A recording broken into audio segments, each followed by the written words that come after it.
Bir necha soatdan keyin reysim, mana esa hali jomadonim yig'ilmagan. Vasnonim qizlarning chemadoni samolyotda perevez bo'ladi. Hozir sizga life hack ko'rsataman. Men masalan 7 kunlik sayohatga ketyapmanmi, 7 xil obraz miyamda tayyorlayman. Bir tarafiga kiyimlarimni akkuratni taxlab qo'ygan bo'lsam, ikkinchi tarafiga обязательно mana shunaqa meshokchalarda shu kiyimlarimga mos oyoq kiyimlar, bijuteriyalar, sumочкаlarni tayyorlab qo'ydim. Shunda hammasi akkuratni o'z joyida turadi. Eng muhim kosmetikaga kelsak, dekorativdan kosmetika alohida, uxudova kosmetika alohida. Spoiler, issiq davlatga ketyapmiz va bizga u yerda SPFlar juda ham zarur. O'zimga, ukamga va singlimga 3 ta eng topoviy SPFlarni oldim. Albatta Toshkent parfyumdan. Top 3 ta eng zo'r SPFlarni ochib beradigan Dr. Altaya. Buni ukam uchun oldim. Dr. Altayadan SPF nafaqat yuzimizni himoya qiladi, balki uni namlantiradi. Ukam uchun bu narsa juda zarur. Eng zo'r SPFlarning ikkinchi o'rnida Silimaxdan SPF. Ertaga yuzimiz qariganda osilib qolmasligi uchun va har xil giperpigmentatsiyalar, oddiy pigmentatsiyalar qarshi eng zo'r kurash bu quyoshdan himoyalash. Biz uchib ketayotgan davlatda bu ayniqsa juda kerak.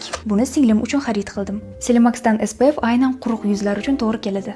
Va nihoyat birinchi o'rinda Beauty of Chosondan mana eng sevimli SPF'im. Aynan mana shu голубой rangi. Yog'li yoki quruq barcha yuzlarga to'g'ri keladi va surtganingizda yuzingizda umuman bilinmaydi. Ayniqsa yuzingizni oqartirib tashlamaydi. Quyoshdan esa 100% himoya qiladi. Men o'ylayman bu uchala SPF krem ham reklamaga muhtoj emas. O'lkamizga bahor yaqinlashdi, bu degani sumочкаlarimizdan SPFlarimizni olib yuzimizga surtishimiz kerak. O'z vobchada qishda ham surtish kerak, lekin menimcha hech kim surtmaydi. Original, hamyonbop va katta viborga ega bo'lgan Toshkent parfyum magaziniga SPFlar uchun marhamat.